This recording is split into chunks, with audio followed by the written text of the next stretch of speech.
Ladies and gentlemen, boys and girls, lax rats alike, welcome back to another episode of the Crease Dive. Today is Friday, March 4th. I owe Jacksonville a massive apology. I'm Jordie from Barstool, and with me, as always, we've got my good friend and yours. We've got DOOGS on the mic, and we are also lucky to be joined by former Syracuse goalie, current full-time beauty, our favorite Canadian. You know him as Drake Porter. So Drake, thanks for hopping on the show. And boys, how you feeling this week? Been traveling a little bit, Jordie, for college basketball. Been getting a couple chirps on Twitter. DOOGS, you paying attention to any college lacrosse? No, not really. I'm in and out of college lacrosse right now. Mostly paying attention to college basketball because that's what pays my bills right now. But, love chatting up with you boys every week. Drake, how you doing? What you been up to since they look like they need you at Syracuse right now? Definitely no to that. But I've been better. Rooting for the Cuse boys right now. Getting my Twitter fingers ready to reply to people online and defend those guys at every turn. But it's a grind right now. Those guys, they're trying their best.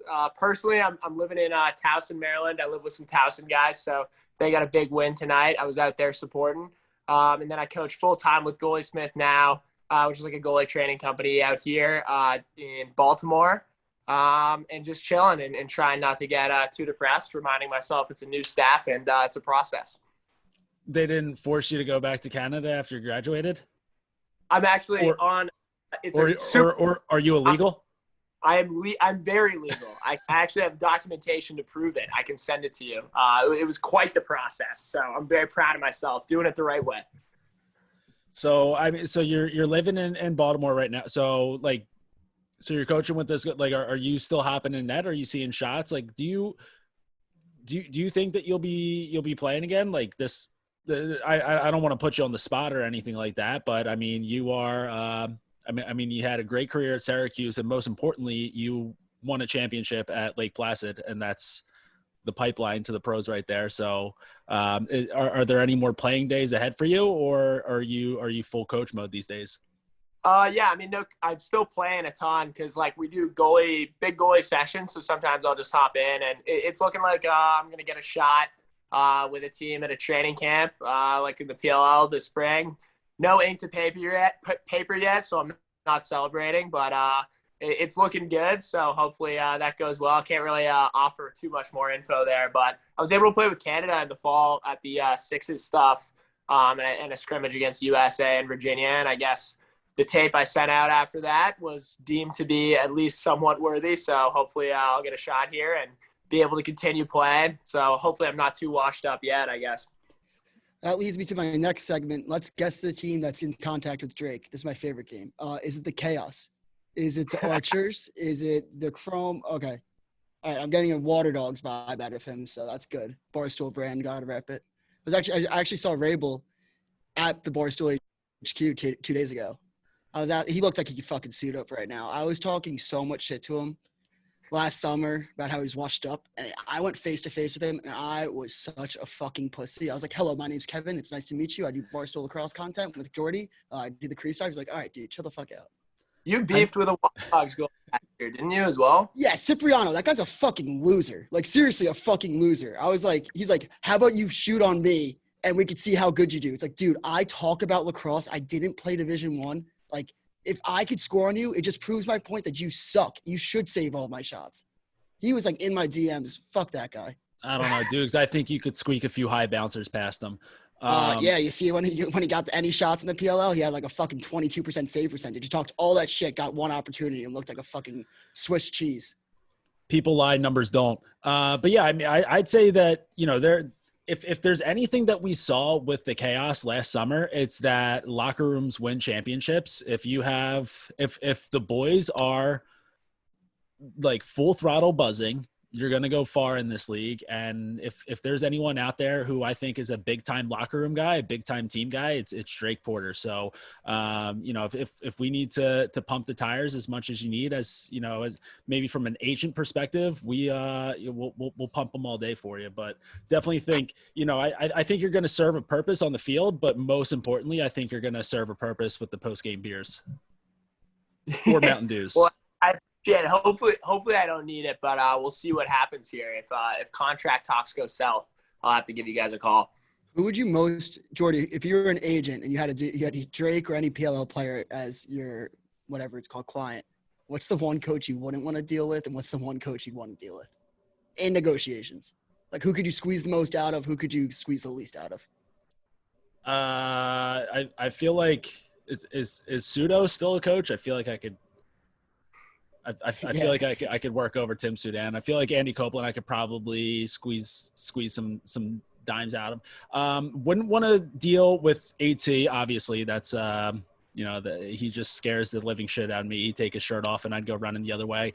Also wouldn't want to deal with Chris Bates. If anyone remembers the infamous elbow that he threw on the sidelines against Brown all those years back. Would not want to be on the receiving end of one of those. So those two guys for sure not. Just give me just give me like a Lars Tiffany type guy who. Well, Quirk. You want to deal with Quirk, the Boston Cannons coach. Yeah. And then you don't want to deal with Stags. He's known for highway robbery, taking Gutty from the Chrome for pennies and dimes. That is true. But yeah, definitely not AT though. That's I kind of did the same thing as you with seeing Rabel in HQ when I saw Andy Towers at the semifinals in Philly, and I saw him right after the win, and I gave him a little fist pump and made sure that I got as far away from him as quickly as possible, because I feel like I said some not too flattering things about him just being a raging lunatic on the sideline, and just everyone saying that he's a great coach because he yells loud. He proved me wrong, and I've got nothing but love. But yeah, Hardo for sure, but a very efficient and effective Hardo. So he proved me wrong, but I know that I had just said some like rough things about him on the podcast like earlier that week. So like as soon as I saw him, made a quick beeline out of there, because I already felt a little aggression on the fist bump, and I didn't want that to rise up a little bit further into my jaw. Speaking of people who probably want to punch me in the jaw right now, punch me square in the face, and I would deserve it. How about these Jacksonville Dolphins, huh? Let's talk about the Fins, because it might be the year of destiny for this team. I came out pretty hot. It was either the first or second episode it was whenever they had just beaten Duke. And I had mentioned, that, listen, everyone knows that this is Duke's MO. They go out there in February, and I think I said that they lose to a shitbag team every year in February, alluding to Jacksonville being shitbags. I do think that I immediately walked it back a little bit. I think I said it's not too fair to call Jacksonville shitbags. But in the same, like, again, I was thinking that was just classic February Duke losing to a team that they shouldn't lose to. Turns out Jacksonville, what a fucking wagon this team has turned out to be. They follow up that win against Duke. They take a trip out west. They go to Denver to take on Bill Tierney, and they put a nice little W in their column, an 11-9 win over Denver.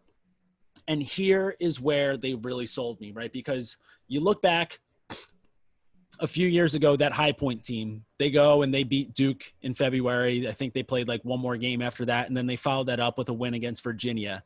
Both great wins for a team, an underdog team like High Point, an up-and-coming program. But then what did they do after that? They lost to St. John's. I think they lost a game to Jacksonville later in the season. Then they lost a game to Richmond in their conference championship. They didn't even make the tournament. So I was always a little bit afraid of this Jacksonville team being, just one of those teams that gets hot but end up being pretenders in the long run. Where they really sold me is they turned around the very next day. They go and play Air Force. Granted, Air Force isn't a top program. They're not St. Bonnie's. They're not St. Bonnie's either. Bonnie's, first of all. Look at the scores. They're not – St. Bonnie's is not that bad this year. I know their goalie, so, I'll defend that team until I die. We can circle back to that one. Yeah, we'll circle back. We can circle back to that later, because I do like where that conversation is going. But the fact that they turned around, they're on a West Coast trip. They have to stay in a hotel. You're never going to get your great – granted, it might be a little bit better than sleeping in the dorms, depending on what the Jacksonville, whatever their budget's like, their travel budget. I don't know if they're staying 4-star, 5-star. Maybe they're staying in a motel. Who knows? But, you got to stay in a motel. You're traveling. and you got to turn around the next day after a huge win over Denver, and then you have to still get up for a game against Air Force. And not only do they get up for it, but they put a fucking beat down on the Air Force. They hate the troops apparently, but a 15-9 win, they follow that up immediately. Like, that proved to me that Jacksonville's for real. So how do you guys feel about the Finns? Drake, go ahead. I mean, I know that they're led by a former Cuse goalie. So yeah, I mean, I think like what's kind of cool about watching them, and like High Point a couple of years ago, they were good, but they played like so chaotic, and it was just kind of like they would get into these crazy games with like UVA. There were a ton of turnovers. Duke, ton of turnovers on both sides, and then they'd come out on top. Like Jacksonville looks like they're actually just kind of like good. Like they're just winning the games, and it's not like some crazy like 15-14 finish. Like they like had the game against Denver the whole time. And honestly, I think part of it is like Galloway is so smart. He saw like all these COVID years, all these guys getting these fifth years. Their best player is like a Tufts fifth year right now. And he's just like grabbing like random guys out of the portal, and he's not afraid to just go like I think they got like 3 guys from the portal from Cuse and like over like Christmas break. So he's just not afraid to like go after those guys, and they show up. They're like 23, 24, like thoroughbreds just ready to roll, and it's paying off for him. I mean, that team looks like actually like very legit. Did I call this? I'm like dead serious. Did I call this, Jordie? You might have. I won't. You do call a lot of things, so sometimes it's a little difficult to keep up with how many takes are floating out there. At any given time, there's a handful of takes, but I do think that this was one of them. This was my take. John Galloway will have the boys buzzing down in Jacksonville, and that Jacksonville's not that bad. And I'm not going to say I said they were going to be top 15, top 10, but I said top 15, and they look like they could be top 5. It's more shocking that they lost to Johns Hopkins now, like in game 1. But I think that the Finns are legit. I think Jack Dolan is one of my favorite players to watch. And what's his name? Wallbottom, Max Wallbottom, is a thick of meat. He is a thick boy. I forget who was on Lax Twitter, but someone was like, High Point versus Jacksonville is just going to be the battle of the thickness. I think that's our good pal Dan Orestia might have thrown that one out there. Also, another thing that really proved to me that this might just be Jacksonville's year. Luke Milliken with the goalie goal against Eric. So like anytime you can get your goalie on the score sheet, like that's how you know that things are clicking, that things are buzzing, that it's destiny right now. Plus, I've seen a few videos of them either going back into the locker room after a win or maybe going out onto the field from the locker room, and it just like looks like these guys are they're having a blast with it. So I think they're playing for a coach that I'd imagine that everyone loves playing for a young guy who you probably like to be around, probably a pretty solid players coach. You're getting wins over top programs like Duke and Denver. You're getting goalie goals. You've got your thick attackmen just bullying people left and right. So it's probably a lot of fun to be playing with the Finns right now. And as long as they just don't pull a High Point and end up losing to Richmond in the conference championship, and then we don't get to see them in the tournament at all, like do something with this one. You were saying too about them getting the transfer portal. Milliken is, I just looked it up. He's from UNC, which makes sense because he probably wanted to transfer once they got Krieg, because you're not going to see any time with Krieg. I think Krieg and Intern are 2 of the best goalies in the nation, but that's probably why Milliken was just like, I'm out of here. I'm going to Florida for 5th year. I'm getting out of the fucking Northeast. Like, why? Like, Drake, if you're say you didn't start at Syracuse and some coach was like, hey, why don't you just come here for a 5th year, play with us? Would you rather go to fucking I don't know, Brown in Providence, Rhode Island, or would you rather go to Jacksonville and be like, yeah, whatever, I'm gonna like go down in nice weather? That was already got my degree. Talked about like when we all got the 5th year, we were like, oh, we're going back, and then we were like, low key, do we like hit Tampa or like Florida Southern, like dominate and like go like have fun? Yeah, that was like, it wasn't like a real topic of discussion, but like it was like floated around a couple times, and it was like in consideration. Dude, that UNC goalie room a couple years ago, Caden Johnson, now the starter for Ohio State, playing really well. Colin Krieg, obviously very good, starter right now. And then now Luke Milliken. Like, is that the Joe Burrow, like Ohio State quarterback room, or the Alabama quarterback room with like Tua, Mac Jones, and Jalen Hurts? Like, those 3 guys are all balling at like legit top levels right now. You got a very, very fair point there. Very Might fair just point be. there. Might just be. Wait, I got a question to just circle us back to Tampa. Does anybody, because it's killing me now. Does anybody remember, if you remember this out there and you're listening, someone had the nastiest highlight tape I've ever watched in my life from Salisbury School, and he went to Johns Hopkins, failed out, and went to Tampa. If anybody out there knows the highlight tape I'm talking about, send me his name. Goalie? No, attackman. It's gonna fucking kill me all night. I'm gonna find it and tweet it out later when the episode drops.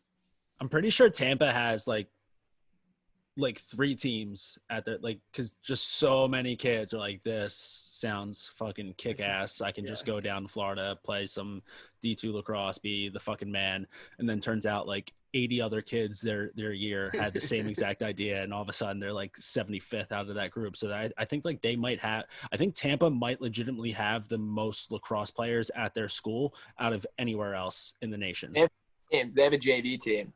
I knew guys who got but I what I'm saying is I think that they have multiple. I think they might have 2 JV teams. I know. I heard what Drake heard too. I know kids that got recruited there, and they're like, "Oh yeah, I'm going to Tampa just to gonna play lacrosse, have the time of my life." And it was like, "Hey, like how you been? It's Thanksgiving break." Like, and they're like, "Oh, I actually got cut from the team. I'm not." And it's like, well, yeah, you weren't very good to begin with. Dude, it's also like you probably can never be safe there because they get like new D1 transfers like every time. Like they have a different school. It's crazy. Well, speaking of one kid who definitely wouldn't get cut at Tampa, and he wouldn't get cut anywhere in the world, this is another one of your takes, Doogs, that you called this one. Let's talk about Connor Schellenberger for a quick minute, because what a fucking performance. Drake, I know that this is going to be a tough one for you, but that goal might have been the prettiest shot that I've seen in quite some time. I'm not going to say the greatest shot ever. That one was scored against a different Syracuse goalie. We'll have to bring that one up, but sorry, Evan, if you're listening to this right now. But that Shelley goal was unreal, and Virginia just steamrolling their way back to, they're looking primed for a three-peat. Shelley had 3 and 4 on the day. Virginia right out of the gates, just storming the barn, got up 8-1. It's looking a little tough for Cuse right now. So Doogs, I'm going to let you lament on how good you're because I was saying that Brendan O'Neill is the greatest lacrosse player on the planet right now, bar none. You fought back a little bit. You said it was Shelley, and I think right now we're looking at if Shelley was playing in the PLO right now, he'd be the Rookie of the Year, Attackman of the Year, MVP, and he would probably buy out the Rabels for the rest of the league. So you can talk about Shelley real quick before we let Drake talk about Cuse, because we are recording this after another tough loss for the Orange. We didn't plan that out that way, but go ahead, Dukes. Well, first of all, I remember a long time ago, 2 weeks ago, when Syracuse put on a shit pumping against Holy Cross and everyone was ready to claim that Syracuse was back. Nope. And then I remember when Virginia put up a little bit of a dud against High Point, everyone was crying, oh, they can't do it 3 times in a row. Nope. Bobby Gavin. I had such fucking high praise for this guy going into this game. I was like, it's a revenge game. He's gonna show up. He's playing his old team. He lost the job to the freshman, transferred to Syracuse. Syracuse is gonna start this dynasty. He got lit the fuck up. And Schellenberger probably, the poster of, who is it, Shaq dunking on the next guy and pushing him. It's a GIF forever. That GIF of Schellenberger's shot is going to live on for lacrosse history. I will tweet it out every single year to the day that I die. That corner was Picasso. What else do I have to say about Connor Schellenberger? He's the best player in the nation. He's probably the best player in the world. And he's the number 1 player on a big board, any grade given. Drake, I'll let you try to stand up for yourself, and I'll give you some rebuttal if I feel so. First off, I'm just going to go ahead and defend Bobby Gavin here. Great goalie. And from what I've heard, I've never met him. Great kid. So let's relax a little bit there. I thought he stood I know. tall. I just had to fucking set it up. Like, let's relax a little bit. If anyone knows how it feels to be a Cuse goalie after a loss with, more than 10 goals, not the best feeling. So no need to pour it on him. He's looked solid, dude. Listen, we got new coaching staff, new systems, and then you're throwing him right into the fire. I got nothing but faith. I was in alumni weekend. I checked out their new defensive like playbook. Like I felt like I was like reading Mandarin. Like these kids are learning a new language. It's all new on the field. They're gonna figure it out. I got not like there's a lot of talent on that field. And that's like, man, Virginia and Maryland, like first 3 weeks of a year, like, dude, look at Michigan. They haven't played a team outside the bottom 10 of the country, and everyone's like, oh, look at these guys. These are so sick. Like Syracuse could have done that, and then everyone would be talking about how great they are right now. They challenge themselves early while they're learning new stuff, going against the best. I think, you know, you give them a few weeks. They're still learning these systems. They're going to be right back at it. I got nothing but confidence in the boys. I know those guys will rally. They'll keep pushing. My boy Brett Kennedy down low, I thought, like, a couple, like, pick plays, but I thought overall he's looked great so far. Yeah, I mean, I'm with you on Schellenberger. I think he's unreal last year. At the time, I had to take Quake on my team after we played UVA. Actually, it was after the second time we beat them because we beat them twice last year. Yeah. Actually, didn't beat them, just so you know. And then after we played him the second time, I was like, that kid's better than Matt Moore. No disrespect to Matt Moore, but I was like, that's the best player on their team and probably the best player in the country right now. And guys were like, oh, like you're crazy. There's no way. And like, I was also squatting on that take with my friends. So I look good on that too. So I'm with you on Schellenberger, not with you on Bobby Gavin or Cuse being horrible. I'll walk it back. When Jordie said Dukes go first, I was like, fuck, I need to come in with something hot. I think Bobby Gavin is really good. I thought that he was going to steal the job from Rode last year for a little bit. So I have very, very high praise for Bobby Gavin. Obviously, he needs a little bit more help getting used to that defense, getting used to the packages. But I know he's going to come out and he'll probably be a Syracuse all-time great because I don't hit every take. I really couldn't say better things about him. Yeah, let's hope for Bobby Gavin's sake that was a Notre Dame by 5 take that you had. Where no, I mean, also Notre Dame by 5. Everyone's got to shut the fuck up about that. They were literally up 6 and they blew it. That was the best 3-quarter team in the nation. Well, we'll talk a little bit more about Notre Dame in just a minute. 2 questions though for you guys real quick. One, going off of Schellenberger, do you think that it is paramount for the next what is Shelley? He's a junior this year. So do you think that it is sophomore? Yes. Holy shit. Yeah, because he's been there for 3 years, but only played for. Do you think that it is paramount for at least ACC coaches to strictly recruit lefty goalies for the next couple years to make sure that top left corner stays guarded against Schellenberger? I think that right now you can't even if a goalie sends you in a highlight tape and he's a righty, you got to just throw it right in the delete folder. So one, need to know about lefty goalies. I think right now are going to be at a premium. And 2, this is listen, Gary GAIT, an all-time legend, the greatest of all time. So I don't want to say anything here that paints me as anti-Gary, but if you start to lose enough games, do you think that the time will come where you got to lose the suit? Because it's kind of like that scene of Step Brothers where they're interviewing in the tuxes and then they fart and then it's like, all right, now like the tuxes seem a little fucked up. It's starting to seem a little fucked up if you're losing 3, 4, 5 in a row games. Maybe change out of the suit just to change your juju, see if you're really for the boys like that. So you guys can take it away on either one of those. Drake, do you want to start it off? You take this one. Yeah. I mean, first off, the lefty goalie thing, I think he actually like scored on me top left stick side high last year. And he painted a corner on me. That game where we beat them 2010 and then we won the next. I like how you're name dropping the scores.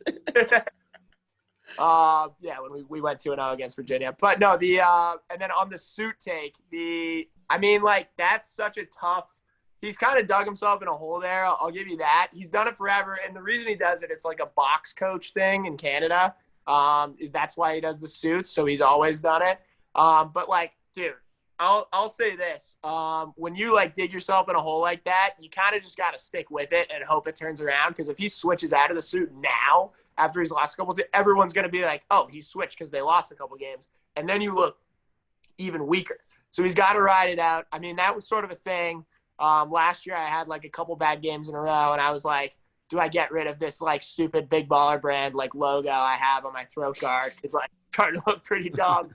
Like 3 years later, like it was inside joke with my friends, and now like everyone's like, "Oh, big baller, you got lit up," and I was like, "Oh," so like I kind of thought about getting rid of it, but like I was the same way. Like at that point, you just got to ride it out because you can't show any weakness there.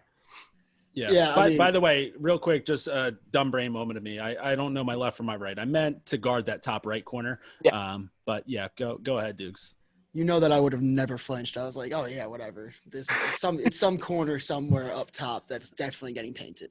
I heard this take from someone at West Virginia basketball, and they said suits have to get out of college basketball because there's so much money to be made in athletic wear.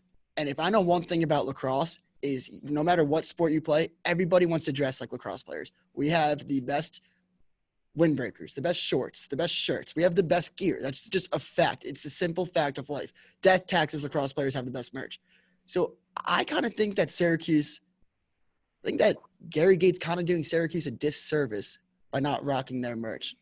Yes, if you're going to a Syracuse game and you see Gary Gait rocking a nice Syracuse windbreaker with nice shorts, you're going to go to the gift shop, you're going to go to the bookstore, and you're going to want to rock the same exact merch. So that's a take that I'll stand by. I never got the suit thing.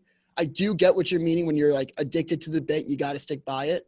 Maybe for this year, but next year he could just come back and be like, hey, I'm losing the suit. I'm losing the suit forever. What if we do this? What if we get our good pal Jerry Raganese and the good folks over at Pro Athletics to whip up like an athleisure suit? So it looks like it looks like a suit, but it's just made out of some nice, soft, stretchy, athletic material. Kind of stuff that you can run around in and then go like, I don't know. What do you do when you wear a suit? Like you put money in a 401k or whatever. Yeah, like go to a wedding. Yeah, I guess so. You don't realize how long he's worn that suit. Like this is no. Like I know. I get it. I get it's not. I get it's not like a fresh thing that he's doing, but yeah, it's just he's been so used to just winning many games every single year with the women's team that, I don't know. At what point does Kayla Trainer get a look at the men's job?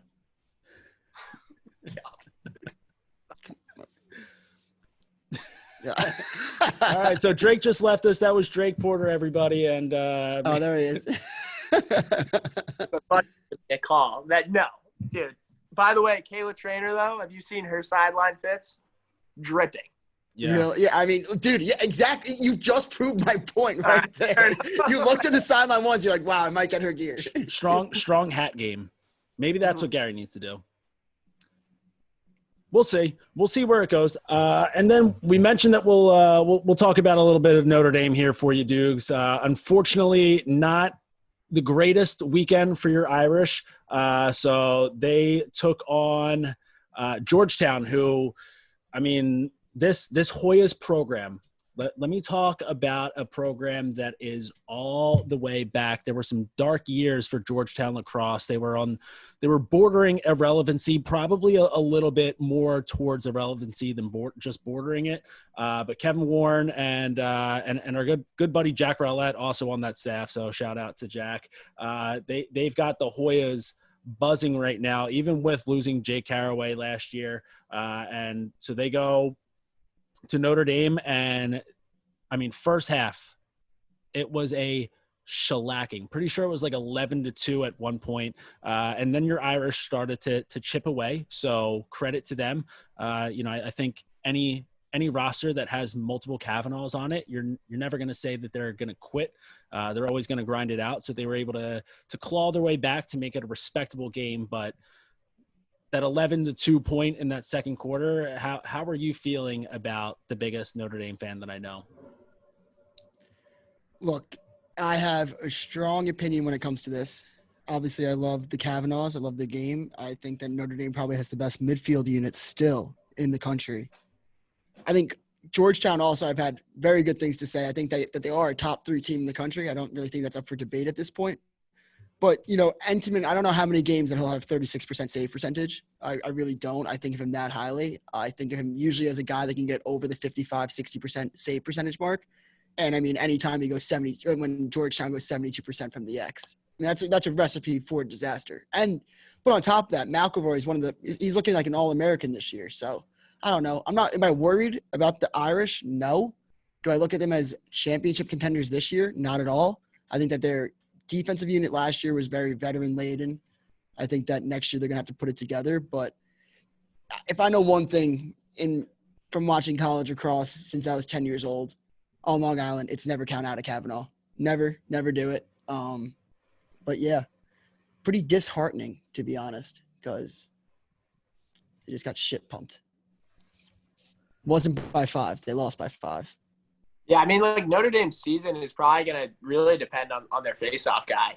Because they lost. They had 2 guys who could ball last year that were both 50-years. Those guys are gone. I think it's a freshman now. And I mean, he had 1 bad game, so I don't really know enough about him. But, like, I don't know if you guys watched the game. It was kind of like watching paint dry. Like, not the 2 most electric teams in college lacrosse. Really settling in those 6v6 sets. And those are 2, like, Notre Dame's a team, like, they'll just eat you by, like, getting the ball, eating clock, scoring with, like, 2 seconds left in the shot clock, or, like, getting 3 resets, then scoring with 2 seconds left in the shot clock. So, like, if you don't have the ball that much and all of a sudden you got to start moving with some urgency or playing from behind, like, you end up kind of in trouble. Like, I don't know how Notre Dame's going to do battling back from, like, a lower percentage because I haven't seen them have to do it before. So, I don't know. I think the season hinges on their big freshman Fogo. Yeah, I'd love to see a matchup between Notre Dame and Syracuse because then we could really tell what – I'm kidding. I won't go there. Come on, man. We'll put up a friendly little wager for that game, though. By the way, is it just me? It feels like Notre Dame, like, never plays. Like, they haven't. They played 2 games. They hate playing with – but, like, that seems to be the case, like, all the time. Like, it's almost like they're on, like, an Ivy schedule. They just want to practice. Like, if the ideal Kevin Corrigan season is, like, 4 months of practice and then, like, 10 games, like, in May, right before the tournament. Yeah, once it warms up out there and you can get all the fans to sit on that hill and then plastered. Yeah, get plastered, fall down the hill a little bit. But yeah, I guess when they're playing indoors, not quite as much. But big revenge game also in that one for Connor Morin, transferring out of Notre Dame, had himself 3 goals. He had that one nasty little backhand coming around from behind the net. So always nice when a guy I doubt that there are, like, any hard feelings towards Notre Dame. Like, I don't think that it's like a bad blood type of thing, but still, when you can go back against a bunch of guys you played against and then just stick it to them, it's always got to feel pretty good. Drake, did you watch the second half? I didn't know. Okay. I was going to say, I was like, that would be some psycho shit. I, like, checked in and I was like, okay, this is a shit pumping, and just, like, went on with my day. Didn't really think about it. If I was saying, if you watch the second half, I was gonna be like, what the fuck? Like, you had to find something better to do than that. Dude, I mean, like, watching that game too, one of my friends, like, I couldn't tell if he was joking or not. I think he was serious. He was like, yeah, man, like, unbelievable defense in these 66 sets. Like, love watching this. And I was like, dude, like, I played goalie and, like, I coach defense. Like, I hate watching great 6v. Like, I just want to see goals and shots. Like, this is like goals, shots, and saves. Like, I don't want to see anything else. So it was just like, I don't know what we're doing here. That's like Jordie. Jordie likes the goals. I think I'm more of the defense. I love watching a good defense. Like, love. I love Virginia basketball, if that makes any sense. I love Notre Dame lacrosse, and I love Virginia basketball. That's psycho shit. Yeah, I'm fucking loose cannon. I'm looking for corners to get painted and pretty much nothing else. I'm on the phone, boys. Sorry about that. Housing guys are rowdy. Big W tonight. Are they at the house? Yeah. Solid win for Towson. So we're recording this on Wednesday. So big time win for them against Loyola. Tough go for Loyola so far this season. Pretty sure that makes them 0-4 on the year. And what makes one of their losses that much worse is that they had to wait for Rutgers last weekend to get their fucking uniforms down to the stadium. Rutgers hopped on a bus, got all the bagels on the bus, got all the cream cheese on the bus. I'm sure that the boys brought some DVDs. Maybe they were watching, I don't know, we already mentioned Step Brothers, whatever their favorite DVD is to throw on the bus ride down to Loyola. Equipment on there and everything, and somehow along the way they forgot to throw their uniforms onto the bus. So they show up and they've just got nothing to wear. So Rutgers, they get the win in that one. Obviously, if Loyola is going to be without a win so far this year, and Rutgers, I mean, pretty. I don't know. I've said this many of times. Rutgers is just always one of those teams where I'm really not going to, no offense, but I'm not going to give a shit about Rutgers until you get deep into the Big Ten season, until you get into the Big Ten tournament, because they're always one of those teams where they're going to have a really strong regular season, and then they just don't do much with it from there. But, I mean, they're 5-0 to start the year.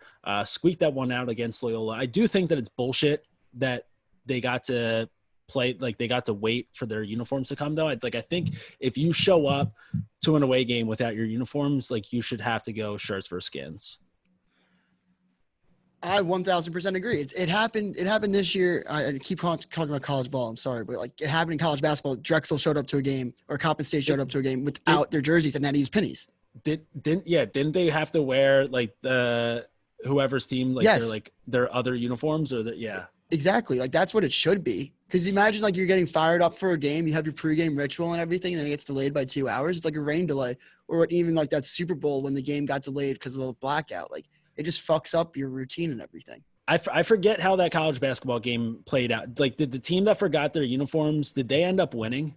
No, they got fucking murdered. Because could you imagine if Loyola was like, all right, guys, like whatever, like let's just get this game going. Like we don't want to have to wait for you to drive your fucking shitty uniforms all the way down from Jersey. Like you guys can wear our away uniforms. Could you imagine how defeating it would feel to have someone beat you in your own uniforms? I don't know. I don't. It would be the worst thing in the world if I had to watch someone win a game in a Garden City lacrosse penny. That would break my heart. You went to Garden City? Yeah. I went to Garden City. Did you start? No, I was the backup. So I was the guy that had to bring the jerseys to the game. So if anybody got blamed, it probably would be me. Yeah, we had our equipment manager one time. We were playing Navy when we were wearing the sleeveless, and he thought he forgot like my undershirt, and like so my long sleeve, like all my compressions and everything was on one loop, and then the jersey and shorts. So I legitimately like there was like a non-0% chance I was gonna have to like go into the game and play on TV, and it's like without sleeves. Oh, and that would have been like, so just awkward. Guns out. It was like actually like a thing that could happen. I was like terrified, dude. I have the worst arms ever. It was not a good, That's not a good. Biggest Dude, fear. they bring defensive pennies to games, like for the pregame warm up. So they definitely had something they could have thrown on, or like a Loyola practice penny. I agree, it's bullshit. You're sitting there for 2 hours, like waiting for like it to start, and then the other team gets to come out and beat you after you just had to sit at home for 2 hours. I don't know. Something about that doesn't sit right with me. I wonder if there were any like internal conversations going on where Loyola was like, well, like, yeah, like we have like our away uniforms here. Like they could, but then someone was probably like, you know what? Like we're actually like pretty shit this year. Like, let's not let Rutgers like beat us in our own uniforms. You know whose fault this is? Fucking Mark Emmerich's that piece of shit. I fucking hate that douchebag. One good positive though about Loyola's season. So Kevin Lindley just became what was he, the Patriot League all-time leading career goal scorer. So shout out to Kevin Lindley, absolute dog shit tilt, but an unbelievable player. So I guess that just proves that you don't need to look the part to play the part. But I don't know. I don't feel comfortable saying that too much. So Kevin Lindley might just be the exception. I don't know. Any other games that you guys, from over the weekend? Obviously, Maryland, they continue to roll. They're just an absolute machine. I don't see them slowing down anytime soon. Chris Gray had Richmond 17-3 over St. Bonaventures. I just saw. I just want to go back to that conversation. I mean, dude, a lot of people are saying that Richmond team's like a sneaky top 15. I agree. So, I actually do agree. How about, dude, did you get me last night when the Duke game turned off? I hit up NEC front row. Like the Duke game went out, the Duke High Point game. NEC front row, Sacred Heart Fairfield, was an absolute, like, one of the sickest games I've ever seen. I think it finished like 19-16. Yeah, that's and what it is. like every possession was a goal or like an unbelievable save for like 8 minutes. It was electrifying. That's great. I'm going to tune into Sacred Heart Lacrosse for the rest of the year. Yeah. That's a lot of Long Island douchebags on that team. Seems like if you're looking to make a little bit of coin this spring, just smash the overs on Sacred Heart all season long. You could also smash the overs on Chris Gray point totals all season long. He had 7 and 2 against Hopkins. You know what? Speaking of overs, let's talk about this real quick. So we're gonna change gears a little bit, and we're gonna switch over. Doogs, this is your realm. We're gonna talk about some club ball, because we had a score out of, I don't even know what division or what conference. I barely even know what state if they weren't stated in the colleges themselves. But we had a score so preposterous that, like, I just thought that it was like I thought it was a meme page tweeting out for jokes. I thought it was those hooligans over at the post game just making jokes, just making funnies. We had the College of Idaho, top-notch program. They've been building for years. They get great recruits in there. They have a real strong staff that really gets the boys going every year. Just, and not only do they care about making great lacrosse players, but they care about making great men as well. So can't say enough about the College of Idaho. But they're taking on Southern Oregon, little up-and-coming program there. Final score, College of Idaho 42, Southern Oregon 2. So just if you had College of Idaho minus 39.5, you really squeaked that one out, but they did cover. And I mean, what a fucking score! What a world! What a league! Club LACROSSE. Does it get any better than that, Doogs, as our resident club aficionado? I'll tell you what. When I was growing up, I got asked this question a bunch, so I'll just answer it really quickly. I played LSM, and I was decent. And then I didn't think I was going to grow, so I just stopped playing. I switched back to goalie. In college, I went back to LSM because I was like, I am not stepping into the fucking cage when nobody's playing defense, nobody cares, and you're just going to get like shit pumped. Like nobody really gives a shit too much about club lacrosse. That score is the exact reason why if you're a goalie, switch to attack. If you're playing club lacrosse, switch to defense. Just get out of the cage. Like, these kids just don't want to protect you. They don't care about your livelihood. This game exactly amplifies why you just don't do club lacrosse goalie. But at firsthand experience, I will say those games can get out of hand really, really fast. Faster than you think. Like 21-2 in the first quarter, and your coach is telling you don't score anymore, but you have a pole in your hand and you're just trying to get a goal every second you can. But yeah, club lacrosse can get really dangerous like that. I love the idea of like the kid, like probably like end of the bench guy, like making the decision to pull the 42nd. Looking at the shot clock like 5. He's like, all right, like I gotta let this one fly. I'm not kidding. He probably had to be like standing in front of the crease and like looking at the coach, being like, "Do I shoot it?"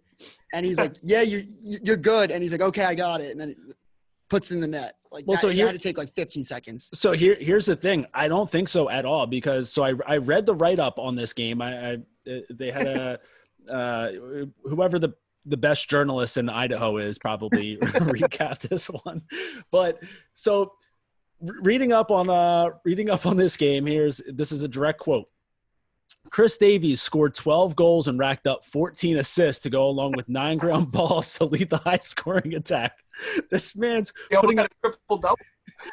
It's putting up a triple-double in college lacrosse. 12 goals, 14 assists, just a smooth 26-point game. And here's where this is where it gets even crazier. The journalist, I love this guy, goes on. Davies became just the 4th player and first since R.J. Walker in 2018 to score 10 goals in a game. He's just the fourth one to ever do it. Just the fourth guy to have 10 tucks in a game. Not like it is absolutely insane that 3 people have done that before. Like you tell me, yeah, he's the first guy to ever do it. Like that's pretty cool. He's just the second guy to do it. Wow, that's a pretty good achievement. You're the fourth guy, and the last one that happened was still 2018, like not even that long ago, to put up 10 in a game. Like what the fuck is going on here? Where 10 in a game is just like casual. At what point? The headline's so funny. The headline is record-setting day at Simplot Stadium. You think it's 42-2? Holy shit! It has me fucking dying. Unbelievable. But I mean, listen, as some, like, looking back on it now, as a about to turn 30-year-old man, the things I would fucking do to be able to go back and play lacrosse and have a 26-point day, I would not. Like maybe in like the time, like it's like, like that's no fucking chat. You give me a chance to go out there and put up 26 points in one game. I am taking that. I'm taking you up on that offer 11 times out of 10. Because I mean, listen, eventually everyone gets old, everyone gets washed up, and no one's going to really give a shit about where you play lacrosse or how many points you had or any, like it doesn't come up in conversation. So if you can go and have maybe just one day in your life where you get to go around bragging about how you had 26 points and people like actually care to hear about it, maybe like if you go out, I don't know what the party scene is like at the College of Idaho, probably pretty wild. But if you can just go out that night and just, yeah, I had 12 and 14 tonight, like let's fucking go. I don't know. Sounds like a pretty sweet deal. So if anyone out there is talking about how this is disrespectful or how if it's mean to run up the score but win by 40 fucking goals, I don't want to hear about it. All right. I don't want to hear about it whatsoever. Especially not from Cuse fans. Especially not from Cuse fans. What you guys win 28-2 against Holy Cross. And the last 3 were for security. You don't know what those Holy Cross was do. Did I tell you probably didn't. I think it was like with Larkin or something with the episode we just had. I was talking to Holy Cross guys that were on the team a couple years ago in Boston. They're all like, dude, I'm telling you right now, the money line has value against Syracuse. I was like, okay, I'm riding. I didn't fucking take it. I was like, you guys are fucking idiots. Well, I mean, like that was a laughable line. I think Cuse was like -5.5 or something. Like, it was stupid. Well, speaking of taking Ho-Crow money line, so we're heading into I don't even know what week this is. I can't do the numbered weeks. I lose track of it. But we're heading into another solid weekend of college lacrosse. We've got a few top 20 matchups. We've got a few big rematch games. One specifically from the tournament last year that DOOGS I know that you probably remember quite well. But do you have any locks of the week or any upsets alert? DOOGS as our. Let me look at the. Have we been keeping track of any of these? I feel like we need to do that. If anyone out there is listening and wants to keep track of DOOGS's picks, go right for it. You know, anybody out there who wants to keep track of Jordie's picks, you'd be the best. but only the wins count. Only the wins. I hate to say it. Let me see. I think that I love Hobart against Cornell, low key, off the top of my head. Or did that already happened? Who won that game? Who won that game? Cornell, but Hobart covered. Oh, nice. All right, I was looking at the. I'm not going to call them out, but the LV lines. And I just saw the first game, and I was like, I like Hobart. Let's go Delaware. Delaware over Michigan. I don't know. That's not much of an upset, but it's a 2-point underdog. I think that you're right. I think people are probably overhyping Michigan right now. I like Delaware. I think they're going to come on strong, especially after a strong season last year. So let's go with them. See, here's the thing about I actually like that. See, I hate that because so Delaware has the same the same little decal thing on their helmet, whatever that is for the Wolverines. So Delaware has that same thing going on, and I feel like like that's kind of the same thing that we were talking about, where you can't let another team beat you in your own uniforms. Like I feel like just out of a straight pride thing, not straight pride. I can't say that in 2022. You'll get canceled. Out of just a out of pride, out of having character, out of having integrity, I feel like Michigan needs to go out and they need to shit pump the ever living life out of Delaware and then force them to change their helmets after that. So I do like Michigan -2 and maybe run up the score a little bit. So take that over. I just looked at the board for the first time, just glanced at it. Oh my God, I fell in love like I'm at a high school dance and I just saw the most stunning blonde walk through. I found 5 winners right off the bat. I'm going to give you guys them just straight up. I'm taking a lot of chalk, so beware. Jacksonville -3.5 against Utah. Love. Maryland -2 against Notre Dame. Virginia -5.5 against Johns Hopkins. Richmond +4 against number 10 Duke. Find me a loser.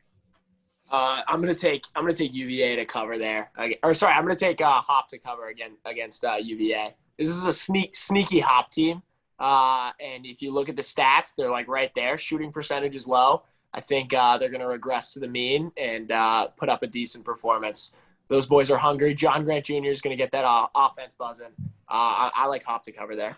That's a Canadian thing. That's not fair. Is that game? I think. Well, that game's I think at Virginia. So I do like Virginia in that one. And you know, anytime you don't have to hear the band, it's a good thing. So they travel, actually, I would know. I had to hear them like 18 times my sophomore year. Do you still get the counting of goal? Like how's the fan travel? Exact same thing. It's the whole thing. Travel, and they bring the band with them. And the band, by the way, not that good. Like in terms of music quality. Like my dad was a musician growing up, so I kind of have an ear for it. They're pretty bad at like playing the instruments. Is it off key? Is it just not in unison? Like what do you think? Like you could tell like a couple instruments are out of tune and like a lot of just stray notes like before and after, especially the woodwind section. Really disappointing. Now, do we think that the quality of the band has anything to do with the quality of the team as of late? Like, do you think that they're just not recruiting quite as well because they don't have a Rabel or a Kyle Harrison? Like, if they're not in the spotlight for a national championship every year?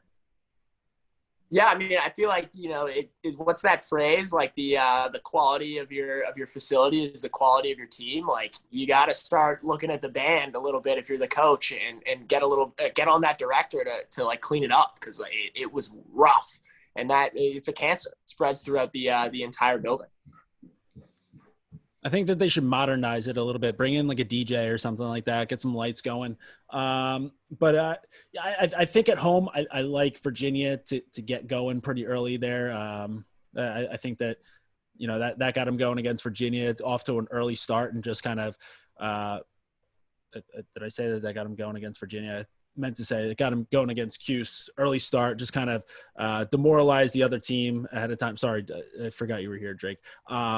But I mean, I think that Maryland keeps it rolling. DOOGS, the only thing I'm afraid of there is that you just mush them. I don't like what you did there. I saw what you did, and I don't appreciate it. I swear to because the thing is, I swear by this. If Notre Dame showed me one ounce that they could win a face-off, like one little gram, 1 milligram that they could win a face-off, I'd probably say, because I think that Entman will get his saves. He will get his own in cage, but I just don't trust the face-off X, and I think that the possessions are going to go out of control. I don't think the ball is going to be in the stick of a Kavanaugh long enough. Hate to see it. I like Ohio State money line over Cornell, and then I also like Georgetown to cover against Princeton. I think I said earlier in the week that I was Georgetown had like a huge line against Mount St. Mary's. It was like 7.5 or something like that. And I just figured, you know, they've had a few big games, maybe a midweek game against Mount St. Mary's, a little tougher to get up against, to get up for. And then I forget what the final score of that game was, but it was just a total trouncing. So Georgetown Big fan of that team, and they're a bunch of killers. So I like them to cover, and I like Ohio State. Drake, anything out here really speaking to you? I know that you fought DOOGS on some of those picks, so we know where you land on those ones. But anything else on this board that speaks to you? Yeah, no bias. I'm Cuse to cover against Hobart. I think that's, mortal lock. I love that. And then I'm trying to think of just from what I've seen. The Delaware argument was pretty funny because I know guys at both Delaware and Michigan, and can probably confirm that none of those guys even know the other school has the same helmet design. I don't think. I'd imagine it's a big sticking point on the scouting report. I'm sure that they're watching film. I'm sure that it's going through a lot of minds. I think the Delaware guys look past the next morning of their day. I'm not sure that they're dialing in on that. But so I still like Delaware there. Let me think. I mean, I think Virginia, they're a team that the way they play, they're so hot and cold, and I hate to keep harping on this one game, but when they're up, and they were up to play Cuse. It's Bobby Gavin's in goal, their old goalie, they're at home, ACC game. I don't know that they're up for this Hopkins game. And when they're down, you've seen it before, they can just kind of check out of games, but then they get hot in May. So I think this is the one where they slide a little bit, and I might even touch up a little Hopkins money line. I don't hate that rationale. I don't hate that rationale at all. It comes down to this for me, is that Virginia, when their offense isn't showing, their defense, I think, is right there. And I think Nunez or whatever his last name is it's new. Dude, the punctuation police. I do like you throwing a little spice on that last name. Though. I threw spice on every last name. He is a Texas boy, right? So yes. Dude, if you met the kid, you would not even for a second think that Nunez was a possibility. I don't know. It's one of those things that if you're from Texas and your last name is Nunes, I tend to agree. You do add a little flair to that. You go to San Antonio once with that last name. Yeah. Hey, you go to San Antonio once with that last name, you're coming back with a gente over that S. He's Nunez from now on. Oh, and I'm also going to hammer College of Idaho minus 35. So Drake, and the under. Drake, appreciate you hopping on with us. This was great to have you back on. I'm pretty sure. So the last time we had you on, it was you and Jake Fopp, who tough second half for him tonight, but he did have a goal in that game against Army. So he said it himself that he's the worst lacrosse player he's ever seen. So pretty happy that he was able to get on the board in that game. But the time before that, I think we had you on and the whole world shut down a month later.